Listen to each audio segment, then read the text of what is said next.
We were talking about CNN, and I just want to get a few more questions in here before we have to quit today, and then ask you just a couple overview questions Sure. as well. Was CNN when it premiered? Was it only a national cable station, or did you have ties to European countries? No, it was strictly local to start with in the United States.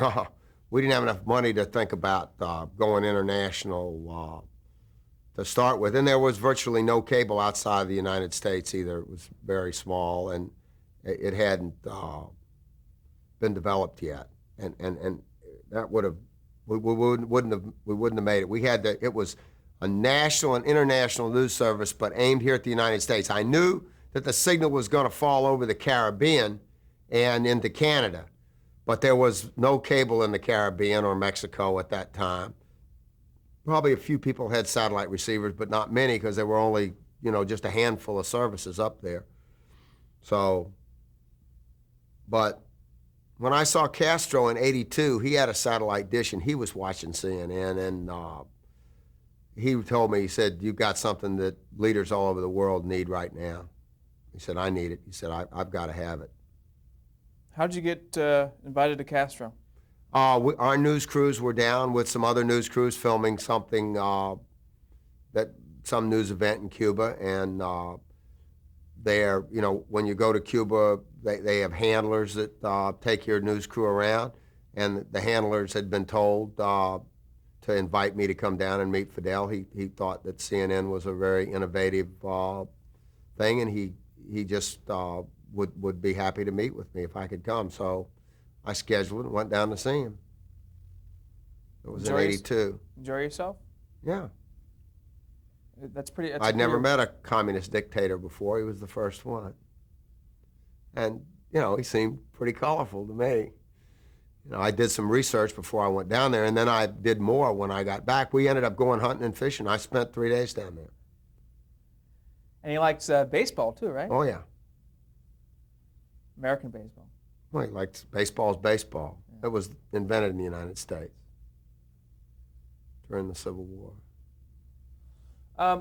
What did the other news communities, especially in D.C. and New York, think of you basing CNN out of Atlanta? Well, they didn't like it to start with. They said you can't do that. But the other television news operations were based in New York, not Washington. They had Washington bureaus. But I figured, what I said about that, they said, "How, you can't do it. You've got to be in New York." And I said, "Well, Procter & Gamble, the biggest soap company in the world, is in Cincinnati. Coca-Cola's in Atlanta. General Motors is in Detroit. Why can't we do it in Atlanta?"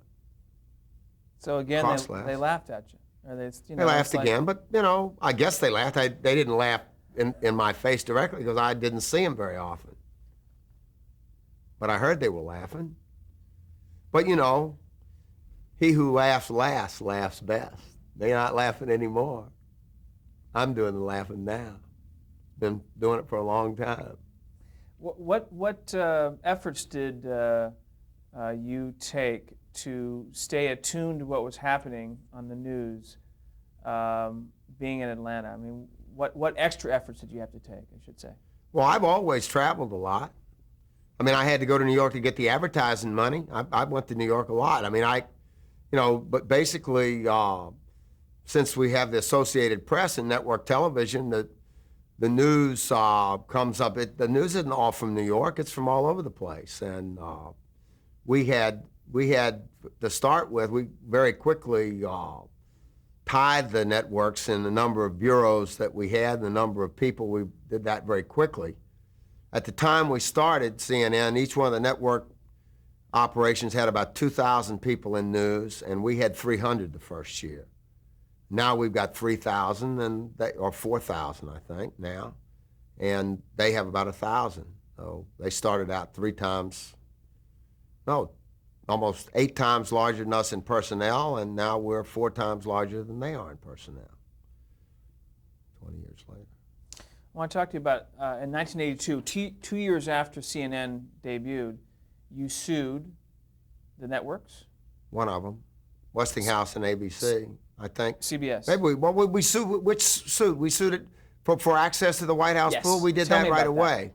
I can't remember when we did it, but we had to threaten to sue and sue a lot of different times Why? because they would exclude us wherever they could. And what They was- didn't treat us. We were treated like black people were before the civil rights movement. They tried to squeeze us out wherever they could, So I just want to. and you know, deny us equal access. Tried to do away with us. to access in the White House. They wanted to wipe us out. They wanted us to go away.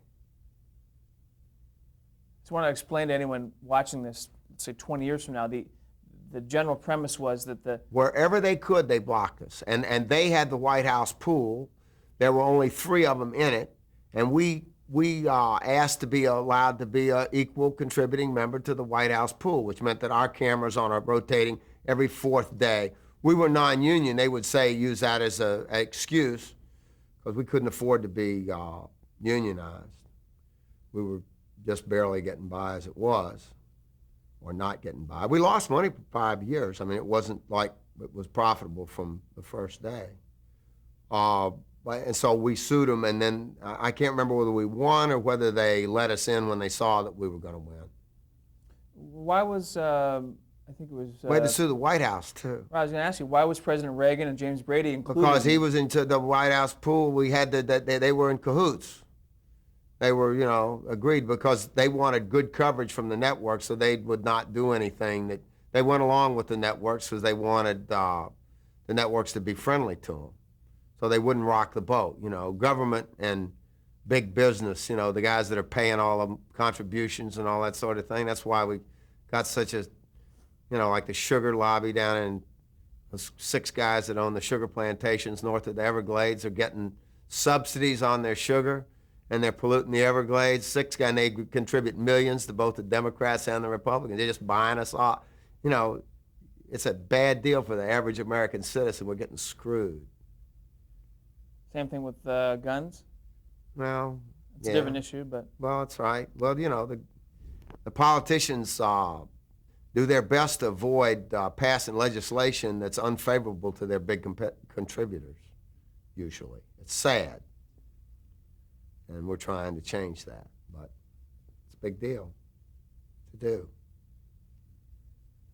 I want to leave CNN and just ask you a couple summing up questions for this interview. CNN, the concept of CNN was 24-hour news. Now, everywhere you look is news. What do you think of that? Well, I think it was inevitable. I mean, there was a time when Time was the only, when Henry Luce started Time magazine, it was the only news weekly. Now there's 3 of them, or 4. I mean, you know, count Business Week, but you got U.S. News and World Report and Newsweek now. So, you know, there was, we were the only 24-hour general news network for 15 years. But we had a competitor that started, ABC and Westinghouse started satellite news channels when we were only 2 years old, and they tried to wipe us out, and we ended up wiping them out before it was over. So it was inevitable that there would that we would have direct. We had plenty of competition anyway. I mean, the Weather Channel's a news channel. ESPN's sports news is competition. CNBC, the business news channel, NBC's business news channel was a competitor for years. I mean, there were other. Somebody's knocking on the door. Then you're out of here. Yeah, it'd be hard to go any longer than this Okay. anyway.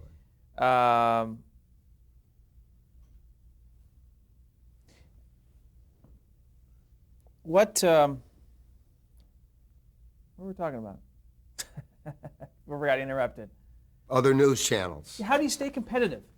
How does CNN stay competitive now that there's news magazine shows and there's news at 4, 5, 6, and 10 and 11? I mean, Well, and then there's Fox and MSNBC. We have direct 24-hour cable news competition. How do we do what? how do you stay competitive? well, we just keep on trucking, keep on keeping on. It certainly puts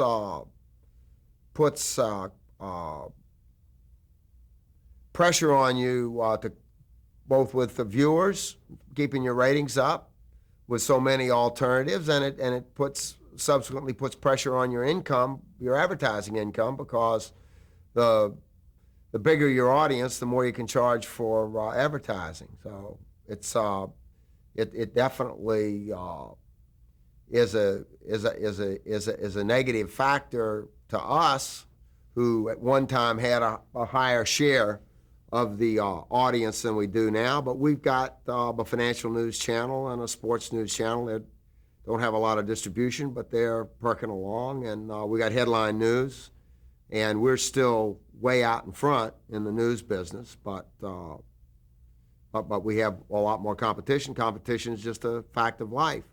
You know, we have more baseball teams to compete with than we used to. Life is tough, but at least we're not, in Belgrade, the electricity was working. Could be worse. What do you think television's mission should be? Oh, Lord. Too big a question? No. But you could, you can't answer that. You can give a one-line answer. I think it to enlighten, to entertain, and to inform. In a few words. Now, you're on the advisory council of the Television Academy Foundation, and I've never been to a meeting. I'll arrange for that. No, I don't want to go. All right. You also got inducted in Television Hall of Fame. The Television Academy has 10,000 members. What advice would you give to the leaders of an organization like that, how to go into the next millennium? No, I don't really have any.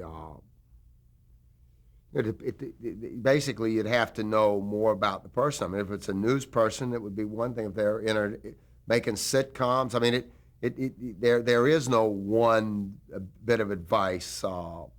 Once again, that's very complex. It's got to be tailored for the specific needs of that particular person, what they want to achieve, what is it they're trying to do, what are they trying to accomplish. I think with anybody, you have to first sit down and decide what it is you want to do, and then secondly, come up with a plan to get where you want to go as quickly as you possibly can, so you can move on to the next thing. If you want to grow, if you want to grow. And you only live once, so at least I always felt like I wanted to go as far as I could in one lifetime, as far as my legs and my brains could carry me. And I have gone. I've gone, way past where I didn't have an upper limit to where I thought I'd go, but I've accomplished a lot. And I'm a little bit tired now. I mean, I think I ran harder and faster in my life than most people do, to the point of where I think I'm tireder than most people. But on the other hand, I know a lot of people. I'm 60 now, and I'm, married to Jane Fonda, and I'm in pretty good shape, and I don't drink or smoke. And, my doctor, I get my medical exam every year. He said, you're in better shape than 97% of the people your age. So, that most old geezers, a lot of guys are retiring. I'm not retired. I'm more mentally tired than I am physically tired. But I still, I can get out and get things done. If I've got motivated with something I want to do, I can still do it. You certainly can. Well, thank you so much for spending these 2 hours with us. You got it. Thank you.